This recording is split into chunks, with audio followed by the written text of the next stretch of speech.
자, 3교시 하겠습니다. 지금 저희는 그 기초 입문 과정을 하고 있는데요.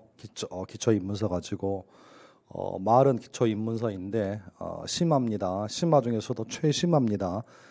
그리고 저도 다른 주택관리사 민법 선생님들 강의를 제가 들어본 적은 없습니다. 들어본 적은 없는데 아마 이런 강의는 하지 않을 것 같아요. 답만 알려주는데 일단은 기초 과정이긴 하지만 그래도 좀 하고 싶은 얘기 좀 있어가지고 일단 시간 많을 때 지금 하는 부분이니까 꼭 좀 들으셨으면 좋겠습니다. 근데 이게 동영상 허점이 뭐냐면 들으신 분은 들으시고 안 들으신 분은 평생 안 듣는 거죠. 그렇죠? 그래서 지금 동영상 듣고 있는 분들에게 열심히 하라 이런 얘기는 별 의미가 없는 것 같아요. 어차피 듣고 있는 것 자체가 열심히 하는 거니까. 근데 안 들으신 분들이 들으면 좋을 텐데. 자, 다른 얘기 좀 한번 해볼 다른 얘기.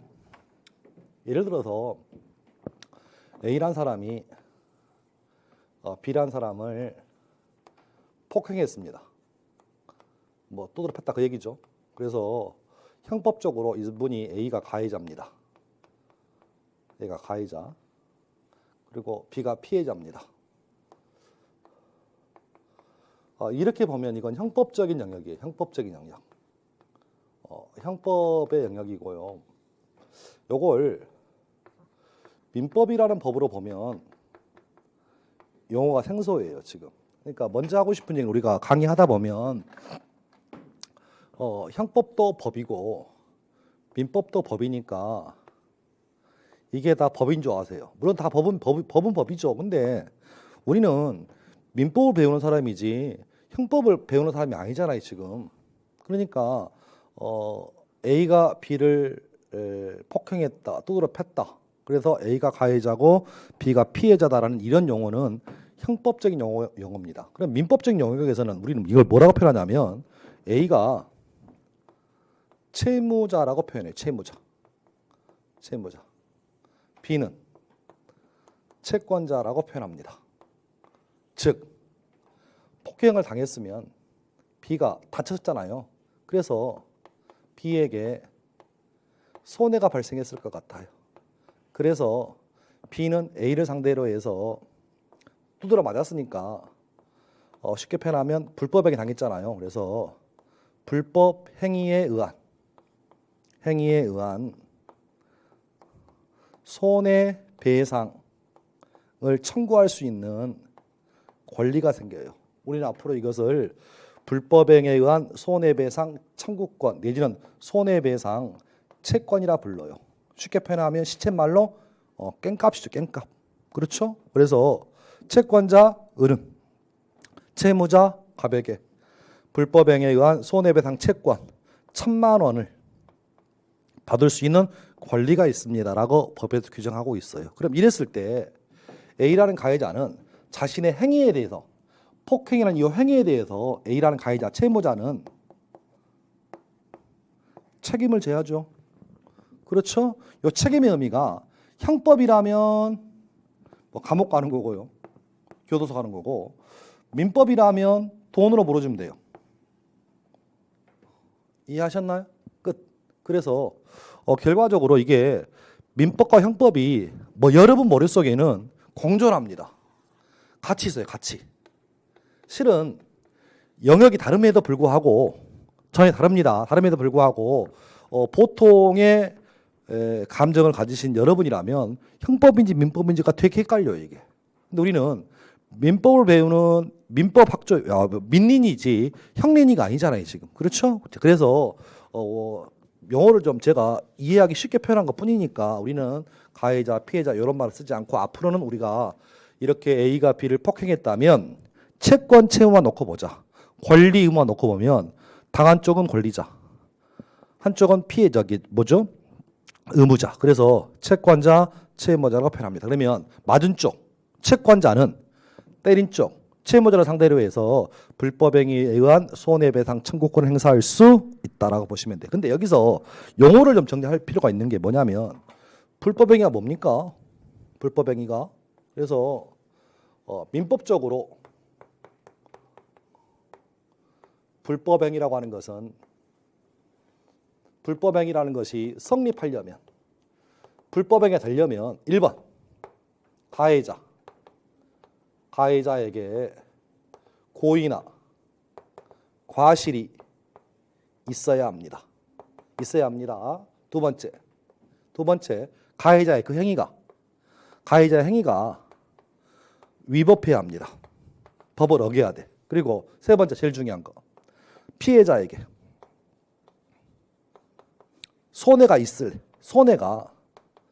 발생했을 때 요 세 가지를 모두 갖추었을 때 우리는 이것을 네 글자로 불법행위라고 부릅니다. 그럼 역으로 가해자에게 고의도 없고 과실도 없어요. 그럼에도 불구하고 피해자에게 손해 발생했다. 이거 불법행위 아니에요. 제가 수업 시간에 한 번씩 드리는 예가 이런 예입니다. 보셔요. 예를 들어서 교차로다. 교차로 가다 보면 모든 교차로에 그 정지선이 이렇게 돼 있어. 정지선이. 근데 제가 운전 습관이 좀 고약해 가지고 항상 차를 정지선 앞바퀴에 차가 이렇게 바퀴가 물리도록 이렇게 항상은 아니지만 어쩔 때 보면 이렇게 좀 물려 있더라고요. 신호 가다 막혀가지고 이렇게 물려 있을 때도 있고 아니면 어쨌든 간에 물려 좀 있어요. 좀 성질이 급해가지고 남들보다 먼저 출발하려고 저렇게 앞바퀴에 그 정지선을 딱 물려놓은 경우가 있습니다. 일단 선은 넘어갔어요. 근데 문제는 신호등이 빨간색이라 멈춰 있는데 뒤에서요 뭐 미친놈이 백밀러 보니까 부르릉 달려와서 미처 발견 못하고 저를 받은 거예요. 저를 받았습니다. 추돌 사고 발생했어요. 추돌 사고. 그런데 저는 안전벨트를 메고 있어가지고 멀쩡한데요. 받은 쪽이 다친 거야 지금. 그래서 여기가 B예요. 그리고 여기는 A죠. 상황을 따라서. 그러면 자 보셔봐. 저는 요 선 넘어가 있었나요? 법을 어겼네 지금 일단은. 그렇죠? 그리고 다친 쪽 피해자에게 손해가 발생했죠. 다쳤으니까. 근데 문제는 그럼 이런 경우에 요 받은 쪽이 야 너는 멀쩡한데 내가 다쳤으니까 돈으로 물어줘 라고 B가 A를 상대로 해서 손해배상 청구할 수 있냐. 다른 말로 요 경우를 우리가 불법행위라 볼 수 있냐 그 얘기입니다. 이거 불법행위 아니에요. 이유는 뭐냐면 저 A는 피해자 B에게 손해를 가하려는 고의도 없고 과실도 없잖아요. 제가 뭔 잘못했어. 그렇죠? 그래서 이제 하고 싶은 얘기는 뭐냐면 우리가 민법적으로 불법행위라고 하는 것은 세 박자를 모두 갖춰야 불법행위다. 첫 번째, 가해자에게 고의나 과실이 있어야 한다. 행위가 위법해야 한다. 그 피해자에게 손해가 발생했을 때만 우리가 이것을 불법행위라고 부른다. 그러면 이렇게 성립했으면 결론이 뭐냐? 결론. 효과는 뭐냐? 효과. 결론. 효과는 피해자는 가해자에게 손해배상을 청구할 수 있습니다. 손해배상 청구할 수 있는 권리가 생깁니다. 이게 효과예요 지금. 돈으로 메꾸라는 그 얘기죠. 이해하셨나요 지금? 그래서 이 피해자를 우리가 아까 얘기한 것처럼 채권자라고 부르고 이 가해자를 채무자라고 부른다. 그래서 다친 쪽은 채권자는 채무자에게 불법행위를 이유로 손해배상을 청구할 수 있다. 여기 효과. 성립은 뭐라고요? 가해자의 고의과실. 그럼 질문. 이때 요 가해자는 자신의 행위에 대해서 책임을 져야죠. 책임을 져야지. 이 책임의 의미가 과실 책임일까요? 무과실 책임일까요?가 첫 번째 문제예요. 즉 하고 싶은 얘기. 불법행위가 일어났다면 가해자는 책임을 진다. 피해자가 입은 손해에 대해서. 이런 경우에 가해자가 지는 책임 형태가 과실 책임이다, 무과실 책임이다. 답은 드렸어. 여기 있네. 칠판. 가해자에게 고의나 과실이 있어야 돼. 고의나 과실이 있을 때에만 책임을 지고 고의 과실이 없으면 책임이 없잖아. 그래서 민법상 불법행위에 의한 책임은 무슨 책임이라고요? 과실 책임이에요. 민법의 대원칙입니다. 민법의 대원칙. 요 대원칙이 여러분 그 기초서 입문에 750조에 나옵니다. 750조 216페이지.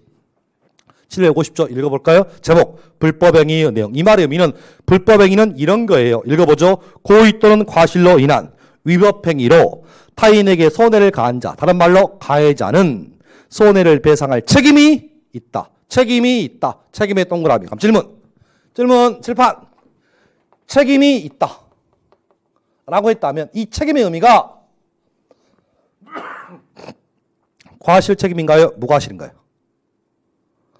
불법행위가 발생했습니다. 불법행위를 저지른 자는, 타인에게 손해를 가한 자는 고의나 과실로 인하여, 위법행위로 인하여 타인에게 손해를 가한 자, 가해자는 책임이 있대. 그러면 책임이 있다, 요 말의 의미가 여러분이 판도가시라고 과실 책임인지 무과실 책임인지 문맥상 고의나 과실로 인하여 요 말 때문에 요 책임의 의미는 과실 책임으로 읽으시라고요. 아, 그래서 칠판 민법상 우리 민법 750조에 나와 있는 불법행위에 의한 책임은 무슨 책임이라고요?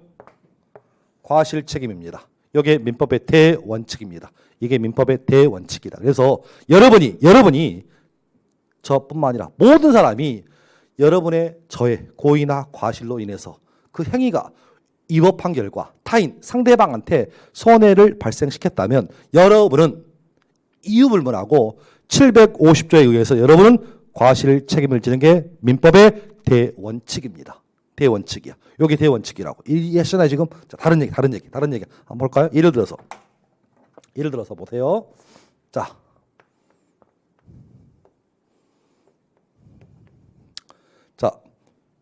B차가 있고요. A차가 있습니다. 방향 이 방향. 자, 이렇게 하다가 앞차가 앞에 그 교통 상황 등에 의해서 교통량이 심해가지고 멈춰 있는데 발견하지 못하고 안전거리 미확보로 A가 B를 받았습니다. 추돌 사고 발생했네. 추돌 사고. 그러면 A는 고의는 아니라 할지라도 과실은 있겠죠. 그리고 안전거리 미확보라는 위법행위 있네요. 그 결과 B가 목 잡고 나왔어. 손해가 발생했네요. 3박자 갖췄네. 과실, 위법, 손해 발생. 그러면 다친 쪽 B는 A를 상대로 해서 몇 조? 750조에 의해서 손해배상을 청구할 수 있습니다. 이해하셨나요? 이해하셨죠? 여기서 문제. 그러면 이런 경우에도 민법이 적용됩니다. 그런데 이런 일이 너무 빈번하다 보니까 법을 하나 더 만들었어요. 혹시 이 법 들어보셨어요? 그 법명은 정확한 명칭은 기억은 안 나는데 자동차 손해배상법이 따로 있어. 특별법이 따로 있어. 그러면 자동차 손해법에 의하면 뭐 8대 사고의 경우라면 기타 등등 이런 법 들어보셨지? 그러면 자 보셔봐. 즉 뭔 얘기를 하고 싶냐면 하나의 사건을 하나 발생했는데 적용되는 법이 두 개예요. 지금 상황이. 하나는 민법도 적용을 할 수 있죠. 하나는 자동차 손해배상법 적용할 수 있습니다. 그렇게 1층 보셔봐. 하나의 사건에 적용시킬 법이 두 가지가 존재한대. 하나의 사건에 적용시킬 법이 두 개가 존재한다면 이것을 우리는 차후에 들어보세요. 이것을 법조 경합이라 불러. 말 어렵다 진짜.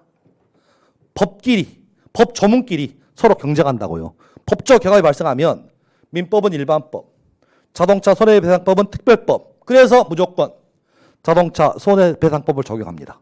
자, 무슨 문제냐? 자, 잘 들으시죠. 민법은 여러분의 모든 일상생활에 다 적용돼.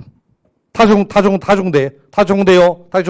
그런데 민법이 일반법인에 비해서 그것에 비해서 다른 법이 따로 존재한다면 하나의 사건에 법이 두 개가 존재한다면 이 법의 성격을 잘 봐라. 그래서 하나는 일반사법이고 하나는 특별이라면 특별법 우선의 법칙에 의해서 일반법인 민법보다 특별법이 먼저 적용된다 그 얘기입니다. 지금. 그래서 자 의미를 이해하셨죠? 그래서 일단 먼저 하고 싶은 얘기는 일단 이런 식으로 고의 과실이 있고 위법하고 기타 등등 손해가 발생했다면 책임을 진다. 이것이 민법의 대원칙이다. 이해하셨나 지금 얘기 끝. 자 그런데 이럴 수도 있어요. 자 한번 들어보셔봐. 예를 좀 바꿔볼게요. 갑이라는 중국집, 중국 음식점, 중국집 여기가 주인이에요. 자, A라는 알바생, 종업원, 부릉부릉 오토바이, 알바생이 을이라는 행인이 있습니다. 요 알바생이요. 중국집 배달원이죠. 배달원이 짜장면 배달하다가 배달 중에 교통사고가 나서 행인을 치렀습니다. 중국집의 생명은 신속 배달입니까? 안전 배달입니까? 중국집의 생명 신속 배달이야, 안전 배달이야? 신속 안전 하겠지만 신속 배달 먼저. 그래서 알바생 A가 배달 중에 신호 무시하고 가다가 행인을 쳤답니다. 그래서 행인이 다쳤어요. 자, 이랬을 때 자, 갑니다. 요 친놈 알바생한테는 자, 먼저 750조를 먼저 갑니다. 자, 보셔봐. 고의과실 있지. 신호 무시 위법했죠. 손해 발생했잖아. 그럼 따라서 A는 750조에 의해서 책임을 져야 합니다. 그럼 따라서 B는 을은 A를 상대로 750조에 의한 손해배상을 청구할 수 있어. 잠깐만. 자, 이게 민법이 좀 어려운 게 우리 생각은 다 그것이 그건데, 자, 보셔봐.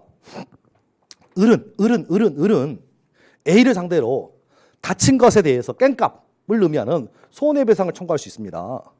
밑에 손해배상을 청구할 때요, 제일 중요한 근거야. 다른 말로 대의명분. 사람이 살아가는데 제일 중요한 건 뭐라고? 대의명분이잖아요. 우리가 죄송해요. 예를 들어서 우리 올해 처음 공부하신 분을 또 내가 주택관리사 자격증을 따는 이유. 명분 필요하죠. 제2의 인생을 위해서. 취직을 위해서. 또 더 중요한 것은 올해 1차 떨어지고 다시 새롭게 도전하는 분들. 대의명분이 뭐예요? 근거가. 그냥 하는 거야? 아니지. 억울해서. 왜 억울해? 나보다 못난 것들이 합격해가지고 나갔거든. 나보다 못생긴 것들이 학교에서 나갔거든. 나는 걔들보다 뭐가 못 나가? 학원 다니면서 제일 억울한 게 그거예요. 학원 다니면서 붙은 분 있고 떨어진 분 있는데 제일 억울한 건 뭐냐면 나보다 못생기고 키도 작고 못생기고 기타 등 이래들 학교하고 나간 거야 지금. 억울해. 그래서 재수 3주를 하게 됩니다. 항상 대의명분이 필요하니까. 그래서 자, 뭔 얘기하고 싶냐면, 자, 보셔봐. 다친 을이 A를 상대로 손해배상을 청구했을 때 근거가 필요해. 근거가. 근데 여기서 보셔봐. 근거를 750조를 잡으셔야 돼. 불법행위를 이유로 손해배상을 청구합니다라고 하면 판사가 받아줘요. 오, 법을 아는구나. 근데 을이요, A를 상대로 손해배상을 청구할 때 749조에 의해 손해배상을 청구하면 판사가 뭐라고 하냐면, 웃기고 있네, 택도 없는 기각이야. 심리하지 않아. 그러니까 항상 법리는 우리 뉴스 들어보셨잖아요. 검사가 피의자 범죄 의심을 한 피의자를 기소할 때, 소를 제기할 때 거기에 맞는 죄를 기소해야 돼요. 예를 들어서 이런 거죠. 이런 거예요. 예를 들어서 절도죄도요, 여러 가지 절도가 있는데, 절도죄. 근데 예를 들어서 밤 12시에 칼 들고 남의 집에 들어가서 뭘 훔쳐왔어요. 근데 이 검사가 법률 관계를 따져보지 않고 그냥 절도죄로 기소하면 기각당합니다. 이것은 무조건 야간 특수 절도죄로 기소해야 돼. 무슨 얘기냐면 A 법으로 기소할지 B 법으로 기소할지 굉장히 중요한 문제가 발생합니다. 법리가 틀려버리면 법원 가서 판사가 심리합니다. 절도죄에 의한 기소의 요건과 야간 특수절도에 있지 않은 기소가 틀려요. 지금 내용이 틀려. 제 말 이해하셨죠? 그러니까 우리가 항상 민법적으로 중요한 게 뭐냐면 근거가 제일 중요해요. 근거가 손해배상을 청구할 수 있는 근거가 뭐냐? 그냥 청구하는 거냐? 심심해서 청구하는 거냐? 체불이행위냐? 불법행위냐? 근데 차후에 배웁니다만은 불법행위에 의한 손해배상 청구는 둘 중에 하나예요. 하나는 뭐냐면 불법행위에 의한 손해배상 청구권도 있지만 더 중요한 것은 약속을 지키지 않는 채무불이행위에 의한 손해배상 청구야 지금. 예를 들어서 이런 거잖아요. 자, 보셔봐. 예를 들어서 들어보셔봐요. 예를 들어서 집을 하나 갑이란 사람이 을이란 사람하고 시가 10억짜리 아파트를 사고 파는 매매 계약을 체결합니다. 그런데 매도인은요, 을에게 10억을 파는데 문제는 그 집을 A란 사람이 갑한테 와서 10억 하고 1,000만 원 주겠다는 거야. 그럼에도 불구하고 을이 먼저 왔으니까 을한테 이 10억이 판 거예요 지금. 그래서 계약 날짜를 예를 들어서 4월 1일 날 계약금 1억 주고요. 계약금 1억 주고 5월 1일 날 중도금조로 3억을 주고 7월 1일 정도에 한 두 달 뒤에 잔금을 6억을 넘기면서 그날 등기를 넘겨주겠습니다. 이렇게 계약을 했어요 지금. 그래서 갑이 자기 집을 판 거예요. 근데 요 우리란 채무자가 중도금 줄라 할지 중도금 안 준 거예요 지금. 결과적으로 채무자가 자신의 채무를 불이행했습니다. 불이행했어. 그런데 문제는 아파트 가격이요. 요즘 그 아파트 사고 파는 것 자체가 좀 불안하시잖아요 지금. 너무 올라가지고 좀 떨어질 때도 하는 데 있잖아. 최근 뉴스 보니까 마동성이란 하여간 어쨌든 간에 들어보시죠. 뭐 하여간 마포구, 뭐 송동구, 기타등도 거기 아파트 떨어져가지고 가격이 팔았으면 되는데 문제는 시세가 한 8억 떨어져 2억 떨어져서 현재 8억밖에 안 하는 거야 지금.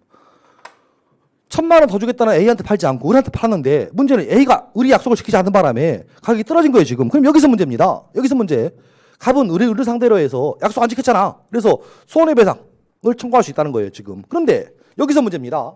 이때 갑이 의뢰 상대로 손해배상을 청구할 때 750조에 의해서 불법행위를 이유로 손해배상을 청구해버리면 이게 불법행위다 그 얘기야. 이게 불법행위냐고요. 이거 불법행위 아니에요 지금. 이것은 이거 약속을 지키지 않는 체불이행이야 지금. 그러니까 이제 제 말대로 펴볼게요. 자 보셔봐. 손해배상을 청구할 때 이 근거가 굉장히 중요합니다. 불법행위에 의한 것인지 손해배상인지, 불법행위에 의한 것인지 체불이행인지. 요 민법 양대 축인데요. 요게 근거가 달라져 버리면 손해배상 청구를 할지라도 억울한 심정을 알겠지만 법원에서는 너의 청구는 이유 없습니다. 기각이에요. 기각해. 이유 없어. 왜? 그 말이 안 맞잖아 지금. 제 말 이해하셨나요? 지금 책임 한번 들어보셔봐. 만일에 차후에 배울 건데. 자 보셔봐. 갑이라는 남자와 을이라는 여자가 배우자가 있음에도 불구하고 첫 계약을 체결합니다. 그러면 갑의 본처 A는 내연녀를 상대로 해서 손해배상을 청구할 수 있습니다. 이 손해배상 청구가 체불이행입니까? 불법행위입니까? 요게 문제가 돼. 그런데 여기서 체불이행 말이 안 되지. 왜? A하고 을하고 계약 관계가 없잖아 지금. 뭐 설마 번처가 뭐 첩한테 내가 집에 있어도 네가 저기 둘째 마누라니까 뭐 잘해라 이런 계약 쓸 일이 없잖아 지금. 따라서 이런 경우 손해배상 청구는 체불이행이 아니라 불법행위예요 지금. 그러니까 물론 이 부분이 어렵긴 합니다. 근데 우리는 이제 처음 이긴 하지만 근거를 잘 보셔. 근거를. 그래서 자 무슨 얘기를 하고 싶냐면 자 보셔봐. 중국집에 근무하는 A라는 알바생이 지나가는 행위를 신원 모셔가 치었다 이랬을 때 그 배달원은 민법상 750조에 의한 불법행위에 의한 손해배상 청구를 당한다. 여기서 문제. 갑이라는 사람은 책임이 없을까요? 얘는 뭐 하다가 지금 배달난 거야? 짜장면 배달하다가. 그러면 짜장면 배달하다가 돈을 벌었으면 중국집 주인이 더 벌겠어? 알바생이 더 벌겠어? 알바생 1,500원 벌어요. 한 건당? 예를 들어서. 얘가 돈을 많이 벌자. 얘도 책임 져야지. 그래서 우리가 이런 책임을 우리가 사용자. 얘는 사용자잖아요. 얘는 월급 받는 피용자. 맞잖아요. 그러면 피용자가 저지른 불법을 너도 책임져라. 라는 것이 사용자 배상 책임이에요. 자, 여기서 문제. 자, 사용자 배상 책임은 본론이 뭐냐면 누가 저지른 불법행위를 피용자가 저지른 불법행위를 누구도 책임을 진다. 사용자도 책임을 진다. 라는 제목이 뭐라고요? 사용자 배상 책임이라. 그럼 이것도 사용자 배상 책임도 넓은 의미의 불법행위예요. 그 얘기가 750조 밑에 나와 있는 756조예요. 756조 읽어볼게요. 자, 756조 사용자 배상 책임. 타인을 사용하여 어느 사무에 종사하게 한 자. 그럼 질문. 타인을 사용해서 어느 사무에 종사하게 한 자를 다른 말로 사용자는 피용자가 사무 집행에 관하여 3자에 관한 손해를 배상할 책임이 있다. 그러면 자 질문. 중국집 알바생이 배달 중에 신호 무시하고 가다가 지나간 행위를 치어서 행위 다쳤다면 친알바생은 다친 행위에 대해서 책임을 진다 아니다. 책임을 진다. 몇 조에 의해서? 750조에 의해서. 이에 비해서 그때 중국집 사장님도 책임을 진다 아니다. 진다. 누구로서? 사용자로서. 이때 사용자 배상 책임의 근거를 몇 조라고요? 756조라고. 그러면 결과적으로 상대방 입장은 갇힌 을은 직접 가해자 A에게도 책임 물을 수 있고 중국집 사장님에게도 책임 물을 수 있나요? 그러면 결과적으로 요 을이 입은 피해에 대해서 두 사람이 책임을 지네 지금. 중국집 또는 피용자가. 그래서 이것을 합쳐서 우리는 연대채무라 불러요. 다만 이 연대채무는 의도하지 않았으니까 우리가 요 부진정 연대채무라 부릅니다. 채무자 몇 사람이야? 두 놈이야 지금. 얘가 채권자잖아요 지금. 그럼 얘 입장에서는 얘에게도 책임 물을 수 있고 얘에게도 책임을 물을 수 있다. 이랬을 때 둘이 요 상대방 채권자 의뢰인의 책임을 같이 지잖아. 그래서 연대채무는 연대채무이긴 한데 문제는 둘이 짜고 친 건 아니잖아요 지금. 처음부터 오토바이로 배달하다가 신호 무시하고 행위를 치려고 마음먹고 들어간 게 아니잖아 지금. 결과로만 책임을 진다. 그래서 이것을 부진정 연대채무라 부릅니다. 이번 시간 하고 싶은 얘기는 요 단어예요 지금. 자 들어보셔요. 가해자가 여러 명이라면 이 사람이 지는 책임은 다 부진정 연대채무라 부르고 역시 여러분이 보실 24회 시험에 또 나올 것 같아 이거. 출제자가 좋아하는 문장이에요. 그래서 보시고 자 이제 결론 자 봅니다. 자 알바생이 지는 책임 750조. 중국 사용이 지는 책임은 사용자 배상 책임인데 사용자 책임을 지는 거 맞죠? 그런데 책임이 있는데 그 다음 보셔봐. 그러나 사용자가 피용자의 선임 및 사무감독에 상당한 주의를 한 때 또는 상당한 주의를 하여도 손해가 있을 경우에는 그 다음 밑줄 그러하지 아니하다. 아 그러면 항상 민법은 국어 시간이니까 그러하지 아니하다의 의미는 뭘까요? 아니하다의 의미는 책임이 없네. 책임이 없습니다. 라는 말의 의미를 그러하지 아니하다라고 표현하고 있네요. 그렇죠? 자 그러면 이제 읽어볼게요. 제가 756조 다시 천천히 타인을 사용하여 어느 사무에 종사하게 한 자 사용자는 피용자가 사무 집행에 관하여 제3자에게 간 손해를 배상할 책임이 있다. 그럼 칠판 법조항 보니까 책임이 있대요. 책임이 있지. 그럼 이 책임은 즉 사용자가 상대방에 대해서 지는 사용자 책임은 과실책임, 무과실책임. 여기에 3교시에 제가 하고 싶은 얘기 본질이에요. 여러분이 법조항을 읽고 책임이 있다라는 법조항을 읽고 이 법조항의 의미에 책임이 있다의 의미가 과실책임인지 무과실책임인지를 판독하는 것이 오늘 여러분의 민법적인 감이에요. 민법적인 필이야 지금. 그런데 제가 읽어드렸지. 그러나 사용자가 피용자의 선임 및 사무감독에 상당한 주의를 한 때 또는 상당한 주의를 하여도 손해가 있을 경우라면 그러하지 아니하니까 그때는 책임이 없대. 다른 말로 선량한 관리자의 주의를 다했다면 책임이 없대요. 아 그러면 사용자 배상 책임의 의미는 과실책임이구나 라고 이해하시라고 지금. 제 말 이해하셨나요 지금? 아 그래서 이제 자 보세요. 요즘 뭐죠? 일 끝나고 이제 한 번씩 한강 시민공원 나가가지고 산책 아닌 산책 뱃살 뺀다고 나가는데 문제는 갔다 와서 또 배고파서 뭐 더 먹는 게 탈이긴 합니다만은 산책 가다 보면 개가 반이야. 개가 반이야. 고양이는 안 데리고 다니는 뭐 개천지야 동네. 개천지. 별로 개를 별로 안 좋아해가지고 애완견을 별로 안 좋아하는데 보면 그 애완견도 그 식구들만 식구 자식이고 그거 다 통일돼서 아빠한테 와라 엄마한테 와라 다 그런 말. 걔 나한테 와 이런 말 안 하고 다 아빠고 다 엄마야. 근데 자 여기서 문제. 걔 덩치 큰 것들 있잖아요. 제가 유튜브 한번 보니까 그 덩치 큰 것들은 덩치 작은 개들을 막 물려가더라고요. 여기서 문제. 그 애완견인 덩치 큰 개가 지나간 행위를 물었어. 그럼 자 질문. 누가 불법을 저지른 거야? 누가? 애완견이. 그렇죠? 그러면 애완견주는 책임져야 안 져요? 책임지지.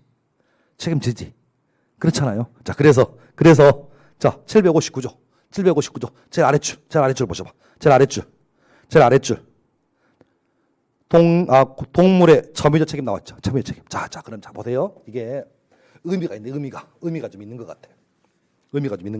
제목이 759조. 제목이 뭐냐면 동물의 점유자의 책임이랍니다.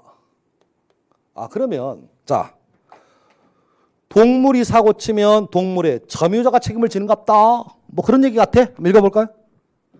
동물의 점유자는 동물이 타인에게 가한 손해를 배상할 책임이 있다. 자, 질문 또 나왔어. 책임이 있대. 책임이 있대요. 그런데 책임의 의미가 과실인지 무과실 책임인지 판단하는 것이 여러분의 숙제라고요, 지금. 그러면 그 다음 법정 읽어볼까요? 그러나 동물의 종류와 성질에 따라서 보관에 상당한 주의를 혜태는 그 제과 혜태가 아니라 혜태의 뜻은 뭐냐면 게을리하다의 한자입니다. 혜태는 게을리하다. 그래서 게을리하지 아니한 때에는 그러하지 아니하다. 그럼 칠판 역시 또 그러하지 아니하다. 그러면 책임이 없다는 얘기네. 그러면 동물의 점유자의 책임은 과실 책임, 무과실 책임. 과실 책임이라고 읽으시라고. 만일에 보셔봐. 제 식대로 표현할게요. 759조. 동물의 점유자는 동물이 타인에게 가한 손해를 배상할 책임이 있다. 여기까지만 법정에 나와 있고 뒷지문이 없다면 이건 무과실이에요. 그런데 책임이 있다. 그러나 주의를 혜태하지 아니한 때에는 그러하지 아니하다고 단서를 달아놨잖아. 그러니까 이 책임의 의미를 여러분은 과실 책임을 읽으시라고. 즉 애완견에 대해서 그 목걸이, 그 개목걸이, 그 다음에 물지 않게 마스크를 다 씌웠다면 그럼에도 불구하고 걔가 물었다. 그러면 책임이 없다. 그 얘기입니다. 제 말 이해하셨죠? 그러면 자 질문. 누가 저지른 불법 행위를? 걔가 저지른 불법 행위를 걔 주인도 책임을 지는갑다. 이걸 뭐라 한다? 동물의 점유자의 책임이라고 부른다. 아니 선생님, 듣다 보니까 이상한데 왜 그럼 동물은 점유자가 있으면 동물의 소유자 책임은 없나요? 자 그러면 볼까요? 개, 고양이.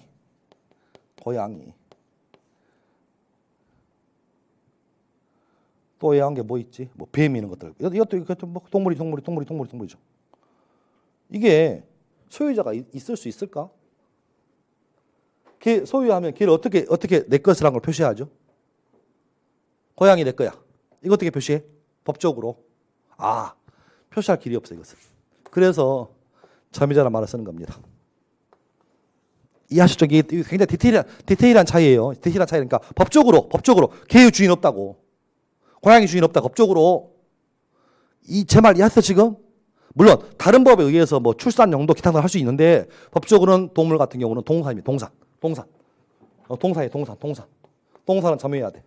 그래서 점유란 말을 쓰는 거야. 그러니까 요 소유자 말을 쓰지 않는 이유를 좀 이해하셔야 되니까 소유자란 말을 쓰지 않습니다. 그러니까 그래서 동물의 점유자의 책임이라고. 이해하셨나요 지금? 자, 그다음 그런 맥락 보시고 이제 하나 더 보고 오실게요. 우리 시험에 2번 나왔던 기출인데 잠깐 보죠. 뭔 얘기냐면 아파트 공동주택 그 옥상에 TV 수신 안테나가 설치돼 있어요. 근데 이제 내일 모레 또 태풍 온다고 그러던데 만일에 바람이 너무 세가지고요, 요 수신 안테나가 추락했어. 그래서 1층에 지상 주차장에 설치된 요 차가 파손됐습니다. 이 책임 누가 져야 돼? 1번 안테나 주인, 안테나 소유자. 2번째 안테나를 관리하는 관리주체. 우리 이로 관련된 뭐죠? 관리소. 책임 누가 져야 돼? 예를 들어서 안테나 수신, TV 수신은 뭐 예를 들어서 그 유선 방송업체가 짓겠죠. 그리고 안테나 관리하는 사람은 옥상문 잠궈놓으니까 대부분 열어놓긴 하지만 수신은 관리주체가 하겠지. 이랬을 때 안테나의 소유자와 점유자가 다를 수 있다고. 그래서 우리 민법은 758조에서 그 얘기를 합니다. 그래서 758조 나와 있죠. 공작물 등의 점유자 소유자의 책임. 전체 읽어볼게요. 공작물의 설치 또는 보존의 키워드 하자로 인하여 타인에게 손해를 가한 때라면, 자 일단 밀죠. 누구? 공작물의 누구? 점유자. 그렇구나. 안테나의 누가? 점유자가 책임을 진다. 그러나 점유자가 손해의 방지에 필요한 주의를 게을리하지 아니한 때에는 소유자가 손해배상을 책임이 있다. 끝. 그러면 자 보세요. 안테나 같은 것은 공작물이라고 부른다. 공작물의 설치나 보존의 하자로 인해서 뭐가 발생하면, 손해가 발생하면 책임을 지는 자, 1차적으로 누구? 공작물의 점유자가 책임을 진다. 그러나 공작물의 점유자가 해태하지 않았으면 공작물의 소유자가 책임을 진다. 그래서 시험 기출 2번, 공작물의 설치, 보존의 하자로 인한 손해는 1차적으로 점유자가 책임을 집니까? 소유자가 책임을 집니까? 라고 나왔던 게 17회로 기억돼요. 1차적으로 누가 진다고? 점유자 책임을 진다. 두 번째, 그러면 공작물의 점유자가 책임을 진다면 이 책임이 과실 책임인가요? 무과실 책임인가요?